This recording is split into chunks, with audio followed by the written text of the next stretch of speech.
সাদা ভাত আর হাঁসের মাংস ভুনা, শীতের বেস্ট খাবার। এটা আমার বরের কথা। আসসালামু আলাইকুম বন্ধুরা, কেমন আছেন আপনারা সবাই? আমি আলহামদুলিল্লাহ ভালো আছি, আবার ভয়েও আছি। বর বাজার থেকে বড় একটা হাঁস এনে দিয়ে বলল, খুব ভালোভাবে রান্না করো তো, একবেলা খুব ভালোভাবে খাবো। আমি কিন্তু কোনো ত্রুটি করি নাই। টক দই থেকে শুরু কইরা সরিষা বাটা পর্যন্ত সব রকমের ময় মশলা দিয়া ভালো কইরা মাখায়া আধা ঘন্টার জন্য মেরিনেট করে রাখলাম।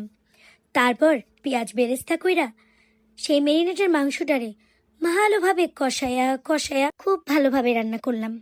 শুধু তাতেই না, আবার মোটা মোটা করে রসুন কাইটা তাতে শুকনা মরিচ পেঁয়াজ দিয়া আবার ভালোভাবে বাগার দিলাম।